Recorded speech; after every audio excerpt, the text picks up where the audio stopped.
Welcome to My Therapist is Out. Each episode, we talk with a therapist from Open Space Therapy Collective or LGBT community members about mental health and building community. I'm your host, Renae Johnson, licensed therapist and founder of Open Space Therapy Collective, where we are your hub for queer and trans mental health care.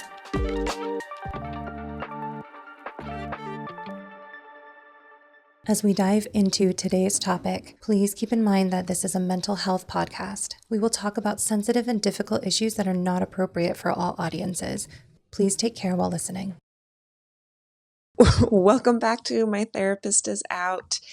We have another therapist episode today. We have our therapist, Terra Friedman, with us. It's so good to see you. You too. We are talking about hypervigilance and really getting into the toll that it can take on LGBT folks.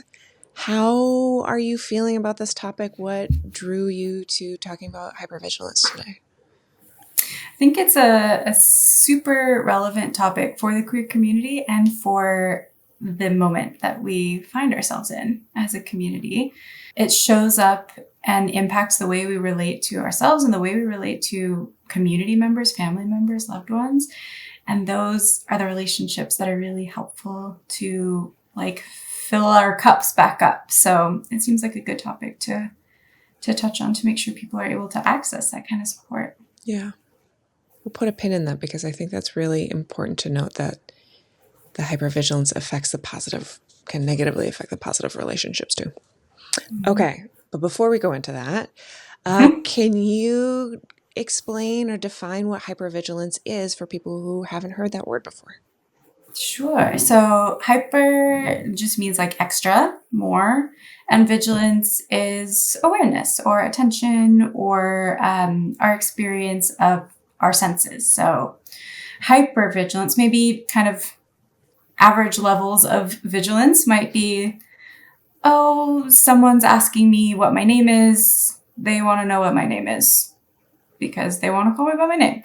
Hypervigilance might bring concern about how are they moving towards you? Are you perceiving that they're moving towards you more quickly? And you're perceiving all of these really fine-grained details about everything that's going on, and it's being perceived through a threat lens. So thoughts about why are they asking you your name and what are they going to do with that information? And these there's a speed associated with it too. It's like the volume on high for all your senses. Yeah. It's, I always think of those action movies when somebody's in a fight scene or a car accident scene and everything slows down and you can see every shard of glass and every hair move and you're paying attention to the shifts in every movement and you're able to take in all of that information because it's in this really intense moment is in slow-mo. I think of that as a good example of kind of when we're in these hypervigilant states of being you are paying attention to every little thing. And sometimes that's good, right? If you are in a car accident and the adrenaline kicks in, it does quicken your perception so you can make sudden moves. It's not a blanket bad thing. No, not at all. And when you're in a hypervigilant state chronically or kind of all of the time, then things shift. Yeah, I think so hypervigilance is associated with trauma experiences, past or current. And with any of those responses, it's not a bad thing automatically, like you said, it's meant for short term. It's a tool that your body has that is ideally for short-term use because it does take a ton of energy. Mm-hmm. Mm-hmm. What is an example, some easy examples before we dive in of what this kind of can look like in the day-to-day? Things like hypervigilance can impact how you're hearing.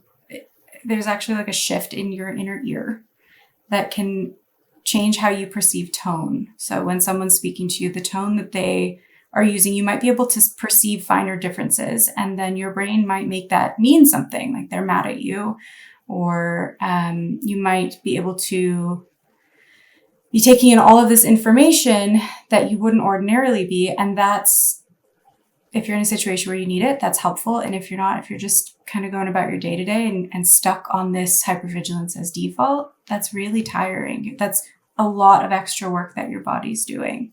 So you might feel exhausted, you might feel irritable, you might find yourself having misunderstandings or miscommunications with people you love, and then feeling less connected to them.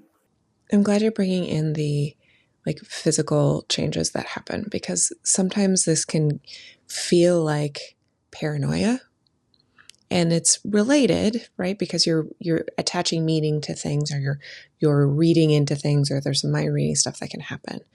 But there are, on purpose, your body can make these changes so you are able to take in more information.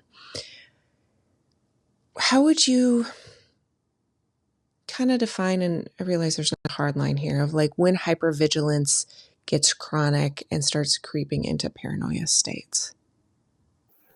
That's a good question.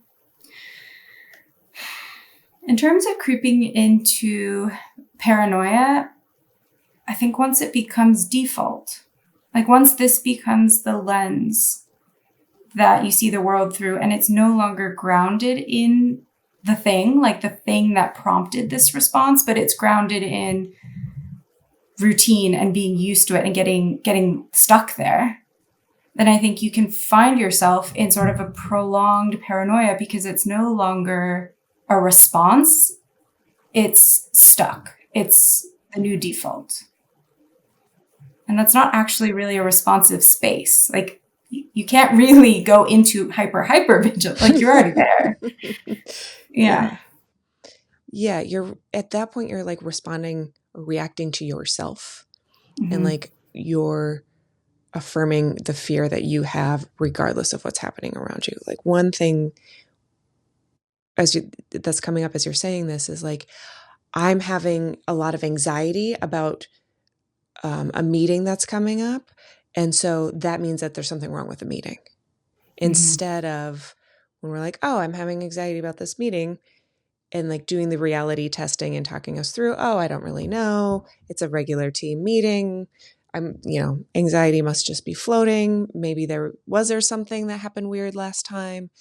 And instead of kind of doing that self-talk reality testing, we're in a space of, I'm having a feeling that's the truth. This fear feeling especially is what's actually happening, and then projecting and acting on that and from that space.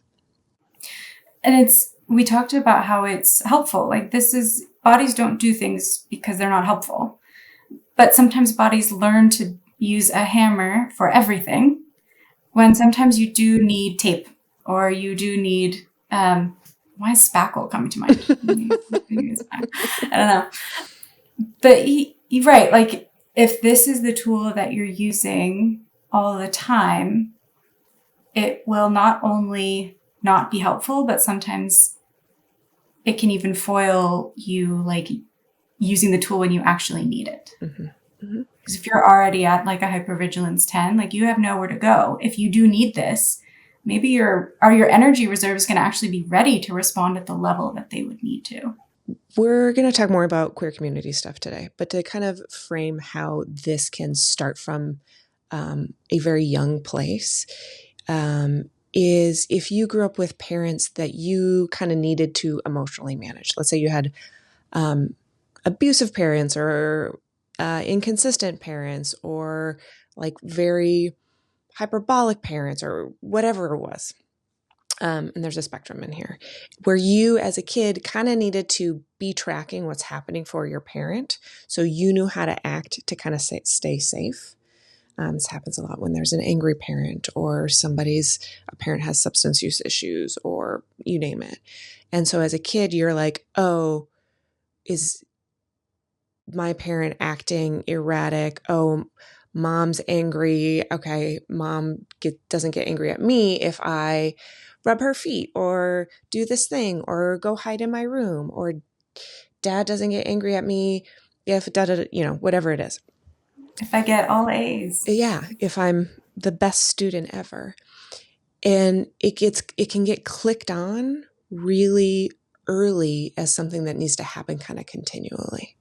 And so there's a lot about hypervigilance that you may not know that it's on and it's kind of on all the time if that's been your baseline from when you're really young. So if you have a hard time relaxing, if you have a hard time in quiet spaces, if you have a hard time in crowds, if you have If a you're hard time always with wondering if people are mad at you. this can all be a kind of a sign for you to check in, to be like, oh, maybe I'm kind of in a hypervigilant space kind of constantly. Maybe that's my baseline. Doesn't mean it is, but things to kind of look out for. When it comes to queerness, how does this start? If I think of the kid that you're bringing in, this child who maybe in their family, maybe when they go to school really early starts to be picked at or have things pointed out about their behavior or the way they express themselves, the way they stand, the way they talk, the way they laugh, who they like, what posters they want in their room, what movies they want to go see. All of these micro or like macro moments of learning what is feeling really vulnerable. What are people picking at or poking at that's starting to make them feel vulnerable? And what are the things being shown to them as safe? What are the ways that other people stand who aren't getting poked and picked at in this way? Or how do if I laugh this way, then mom gets mad. Or if I stand this way or express interest in this thing, then my friends, they turn away a little bit. Maybe it's not even, they say something harsh. Maybe it's their smile, instead of being a full face smile, is like those micro facial expressions are what that child is going to be perceiving and taking in and processing as, okay, this is something that is making my connection feel safer with other people, or this is something that I need to hide because when I do that, their face tells me they're not open anymore. We're not connected anymore. So that's where I think of this starting for queer people. Yeah, it doesn't have to be like the bully at school. It doesn't have to be the disapproving parent or outwardly shaming parent. It can be these moments of withholding that can be kind of quiet, or these moments of disapproval that can be pretty quiet, that the queer kid is picking up on and seeing maybe their siblings not get that same kind of response. So with kids, like, these micro moments are really important.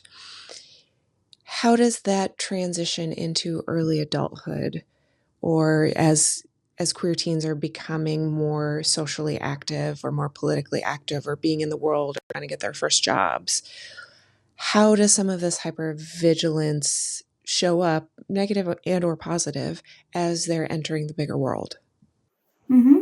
Yeah, so the hypervigilance, this is where it comes in as a protective thing that your body is really skilled at doing, because it's sort of if you think of like a sieve, it shrinks the holes, like more information gets collected. So that means that if a queer teen is going like to get their first job, or a young adult is going to get their first job, they are going to be able to notice the signs and signals in that place, that space, and those people, whether it's an accepting space or not, or whether it's going to be a space where they're going to have to continue to stay hypervigilant, or perhaps is this a place where they can like relax a little bit and feel caught and safe. It's a resilience that should not have to exist, but the ability to tune into those really micro pieces of information that indicate safety in a space or not. And then I think the other layer is that that's possible. It's also possible that those perceptions of safety will be missed, and all that's seen is the perceptions of danger, all the small signs and signals that maybe those were signs of danger at school, but they aren't in this space. Maybe someone's facial record or facial response or their tone, maybe that's just how they talk. But it's so ingrained to be so aware of those particular cues that things get read as unsafe when they're not. Yeah, that's super important to note is like in hypervigilance, our pattern recognition clicks on hardcore, right? And it's like, oh, if this, like you're saying, if this tone is used, then that tone means scary. Versus when this person uses that tone, this means scary. And so it gets, while it's taking in a lot of information, it tends to use a really big brush to make a stroke or make a conclusion. I'm thinking of like times when I know my hypervigilance is kicking on and I can't kick it off, or like when I'll get feedback of it. And when I was in nonprofits, one of the things that I would get about 4 months after I had started was a colleague or a boss or somebody be like, oh, it's so nice to see you like open up and talk and do the thing because you were so quiet at the beginning. And I would just kind of laugh to myself, or, in conversation, be like, oh, yeah, I'm just trying to pay attention and soak it all in. But in those spaces, I was just in a hypervigilant space of I need to pay attention to dynamics. I need to watch what's happening. I need to figure out who you can trust and who you can't, and, get the lay of the land before I start really engaging in these spaces. And half the time I was so far off because this hypervigilant space has tagged certain people as being safe or unsafe, when half the time it was true and half the time it wasn't. But because I was in that space, I couldn't really assess what was happening. Mm-hmm. Yeah. And I think that's a really good example of this time frame piece. Like that's using a short-term tool. These chronic hypervigilance is like using a short-term tool for a long-term experience. And it's not going to get the same result. Mm-hmm. Mm-mm. Mm-mm. What are some physical cues that people might notice if they're in a hypervigilant space? They might notice tension in their body. They might notice the sense that they're having reactions that they're not totally sure why they're having. Like they might have an instinct about someone, but not really be sure why. They might notice things feeling really loud, overstimulation, like sensory overwhelm, when too much information is coming in, things like that.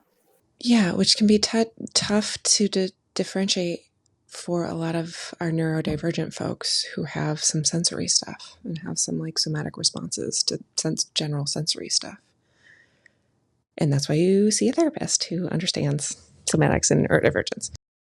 I don't know about you, but I also know like I tend to get really still, like just very, very still, and almost like I'm like my body's like, if you don't move, they can't see you, like little kids kind of do. And so it's interesting to just like pay attention and be like, oh, okay, this is the place that I'm in. Can I click out of this? Or these are the signals to know what's happening for me. Mm-hmm. Yeah.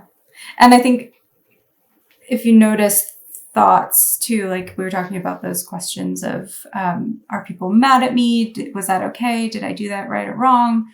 That kind of, I find a lot of clients come in, describing that eggshell feeling, the sort of like walking on eggshells. And that, I think that could be a really good indication that if you're finding that not just in one space, not just in one relationship, but it's more of a generalized feeling that you have as you move through life, that could be a good indicator that your baseline of hypervigilance might be higher, elevated.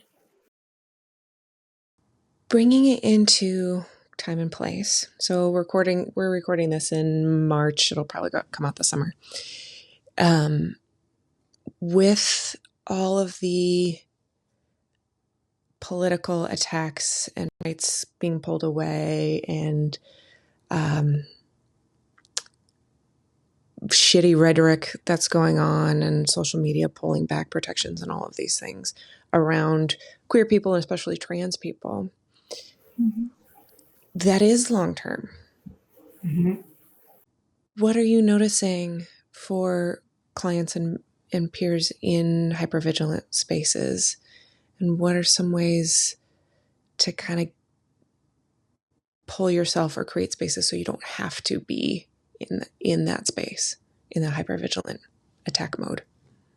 Yeah, I'm noticing for clients, for peers, for people in my life that,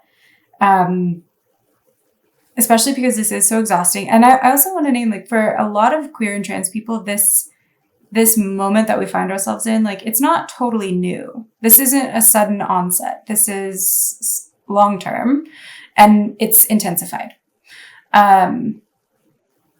So people might be well acquainted with hypervigilance already. Like, yeah, it's been a marathon. But I'm finding that people are starting to bump into, like, the burnout space, because, as we've kind of mentioned, this takes so much energy for your body and your brain. And part of that even makes it easier to do the sort of false pattern matching.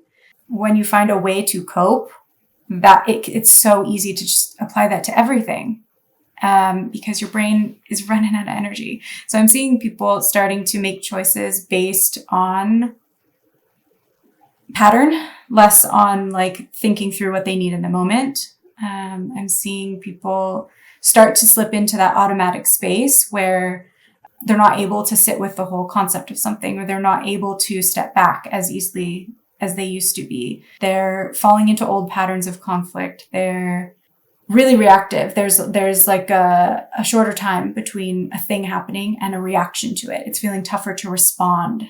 It's feeling harder for people to stay in their body. Big impacts. Yeah. I'm also seeing a big increase in dissociative states, and just being like, I just had to stare at the wall for 20 minutes. And I think a big piece of that is when we have so much energy and so much of our resources put in these hypervigilance spaces that we can't create more. We have a finite amount of energy. And when that runs out, we kind of go blank and, like, pop out of our bodies in time and in space. Mm-hmm.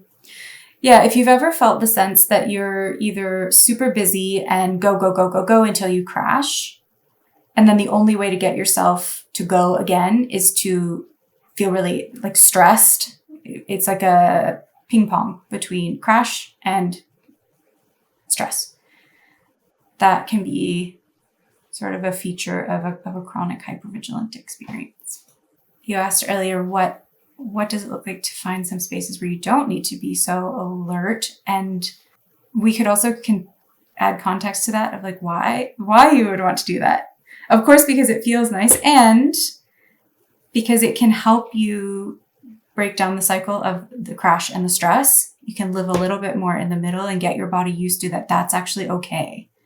There can be, like, a reasonably, like, something has happened, or many things have happened that make your body and brain think you got to stay there. So if sip by sip, maybe like queer movie night, or doing a puzzle with a pal who's on FaceTime, or 20 minutes of petting your pet and, like, noticing that in this moment, everything's okay. Right this moment, I'm petting my cat, and wow, she's so soft, and she's letting me pet her. That's so nice. I don't know if other people have sassy cats, but even that little bit can help bring baseline down long enough for you to, like, land feet back on the ground. Yeah. I mean, I love pets for this, because pets never mean anything bad. Like, they're just an animal, and if they have a weird reaction to something, it's because they're scared of the flag moving by the wind and they don't understand how it's happening and they're freaking out, which my dog does because he's a scared cat. But it can be a little tricky in here, because sometimes, like, time alone to decompress, destimulate, kind of get your feet back on the ground can be good. And the lean in, if that's your only tool to get out of hypervigilance, can turn into isolation.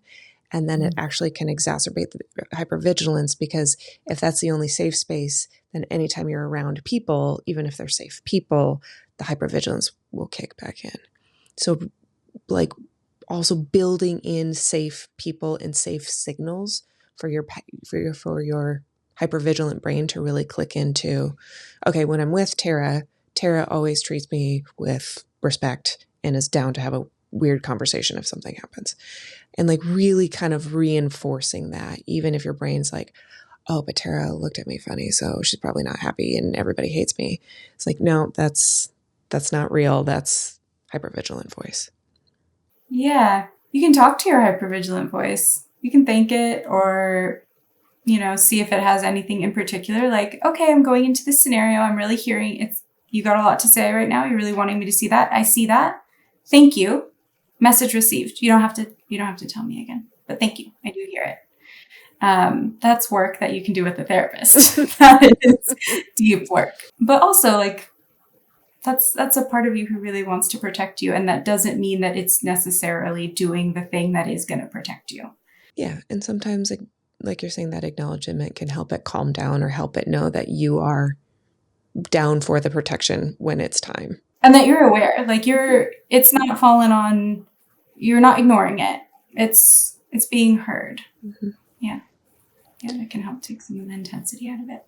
When this starts to creep into somebody's personal life and their relationships, what can happen?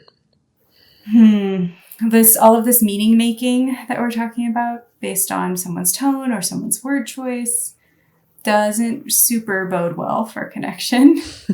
I'm thinking if maybe somebody is frustrated and their tone sounds frustrated and your pattern recognition system says it's about me, they're mad at me, they're going to do XYZ thing that someone sometime maybe did.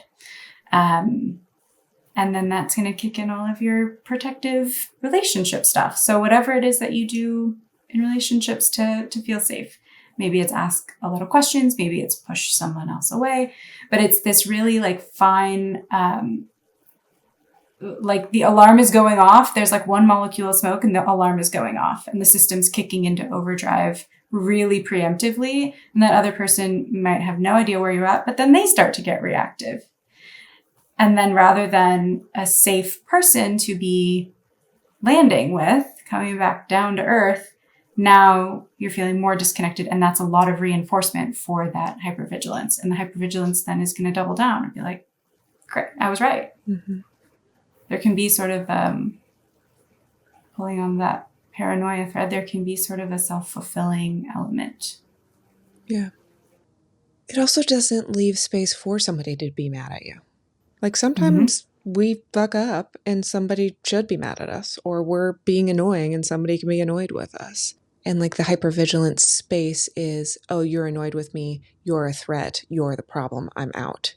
And whether it's like actually leaving or shutting down or whatever it is, instead of being curious and engaged, it like automatically puts you and whoever else you're around in different corners of the boxing ring. Yeah, this is not necessarily like we were talking about with an accident or something like a disaster. That's when hypervigilance is going to be helpful.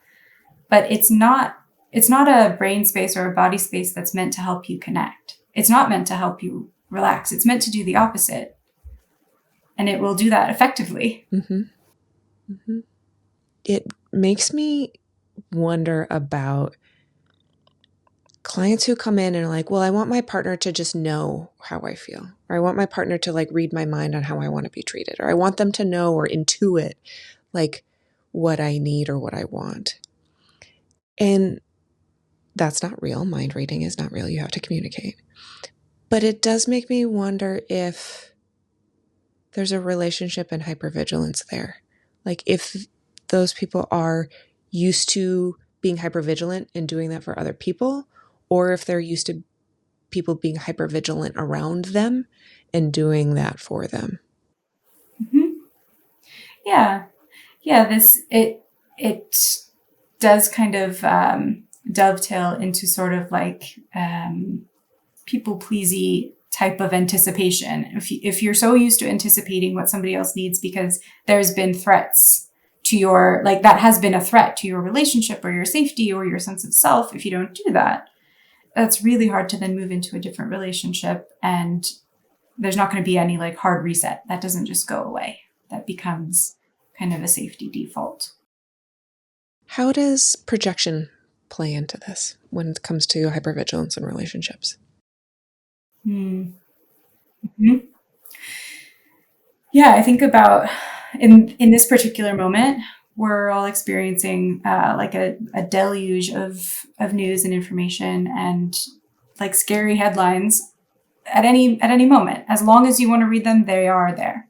And so when you're going into this primed state, prepared for threat, and your partner walks in and they have a frown and they need to talk to you about something, their eyebrows are furrowed, automatically it becomes really easy for your brain to project that threat onto the people that you love, who are safe people to you, hopefully. So this threat projection happens at way lower thresholds than if you were not in a hypervigilant state.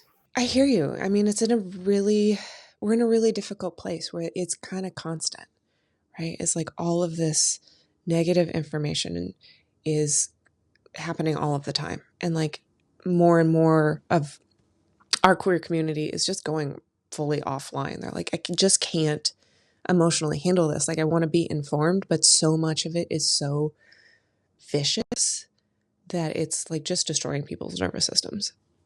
Mm-hmm. Yeah.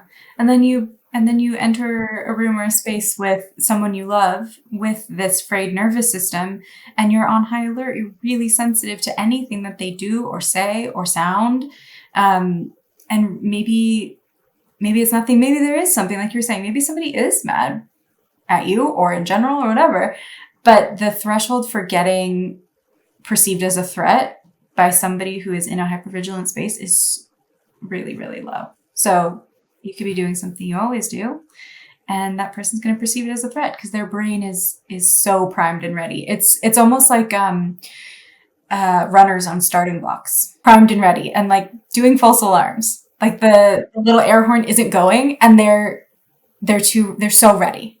They're so ready, and they're going to run even if somebody's phone rings. That's a sound. Okay, it wasn't the blowhorn thingy. Can you tell I really run a lot? But anyhow.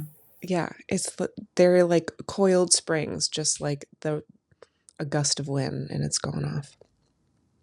Yeah. I was having a conversation with a friend earlier, and there's a queer community event coming up, and she's like, hey, like as this happens, I'm going to get really overwhelmed, even though like it's queer community and it's safe community. It's going to be really overwhelming. So like, can you be a touchstone for me if I need to like take a breath, and can you help remind me to do so? And I think that's really a comment on ways to know that you're going to be overwhelmed and hypervigilant, because even though it's our community, like it's still a lot. And build in ways to have safety points and to have like people that you care about and can trust to be like, hey, tag me in to like reground. Because we can't always do that for ourselves when we're in this space. Yeah. And that I know that this is something we come back to, but it's because it's so helpful and it's so important, is having a plan, like having a pre, a mid, and a post plan for how you can support yourself through a frayed nervous system. And it makes sense. If you're listening to this right now and you're like, oh my gosh, I think I'm in hypervigilance.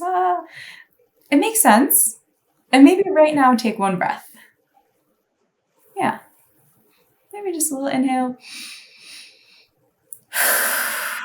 It makes sense if you're feeling hypervigilant right now. And there are things you can do. It's not you're in hypervigilance now forever. There's a lot that we can do to find baseline again.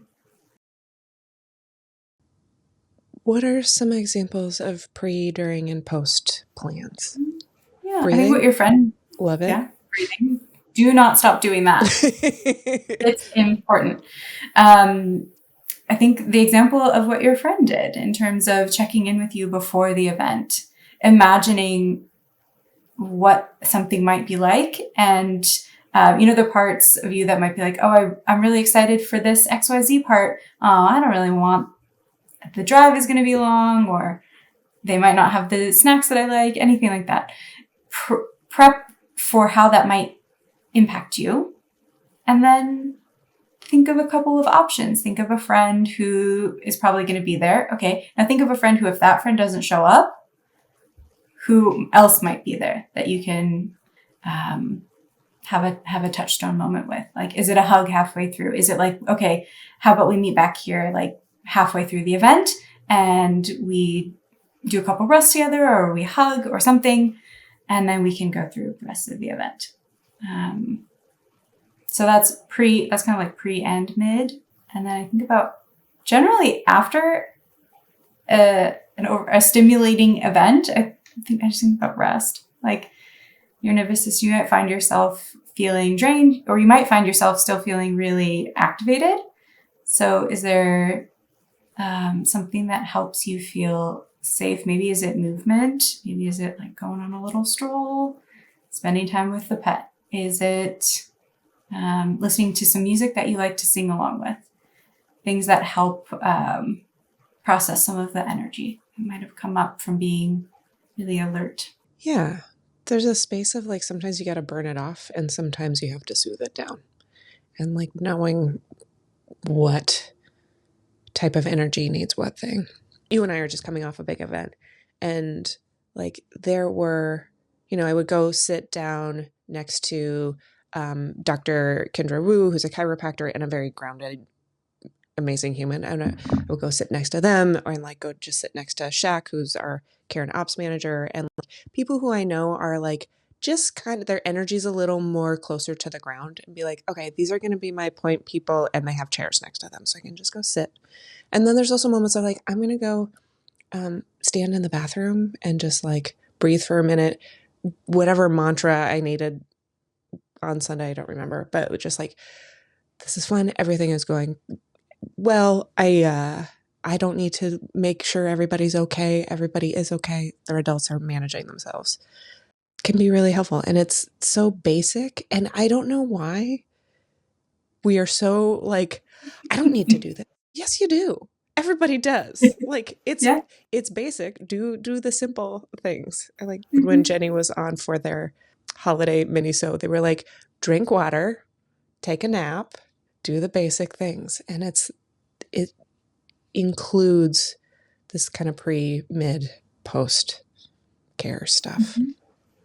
I think there could also be, it's so funny you say that, because I will meet with clients and we'll like have a laugh together about the fact that these things work. Mm-hmm. They'll say like, oh, I tried that and it worked. And I'm like, yeah. Yeah, that's why we talk about it. Yeah. But I think there's almost the sense that like, oh, that's too easy. Really? Just make a plan to take care of myself before, in the midst, and after a hard thing. And it's like, yes. It's not necessarily easy. It sounds easy, but something like having a mantra to repeat out loud or in your brain during something big, that is helpful. That is accessible to you. You can do that. Give it a try and enjoy maybe being surprised when it works, when it helps. Mm-hmm. Yeah, I think we think that mental health has to be big and complicated, or it might be like that we're all special flowers, and so we need our own unique thing, which we do. We all need our own version of this, but the what is still very simple. It's not super complicated, and whatever resistance that you're having to, like, oh yeah, sure, I'll do that, but you're not taking the 5 minutes to like make that plan. Like, what is happening in there? Is hypervigilance saying don't do this? Also, like, is like, what is the part of you that's pushing back on that care? Yeah, it doesn't need it. Mental health is not like fancy. You don't have to use the fancy words. You don't have to do the whole workbook. It really is making the choice to try something different and going from there, then making the next choice. You tried it and maybe you were actually needing the soothe down rather than the burn off. Okay. Good news is there probably is going to be another moment where you can test out another thing and see if that works for you. Totally. But you got to try. Mm-hmm. I feel like we could go on 45 tangents, but I'm not going to let us do that. What are 2 things that you couldn't recommend for people to do as we're ending this call, ending this podcast? I think naming it, I think experimenting with the practice of curiosity, if you can. If there's any moment where you can check in with yourself and see, this kind of reminds me of what they were saying in the podcast. Is this a hypervigilance moment? Am I maybe really activated and things are okay?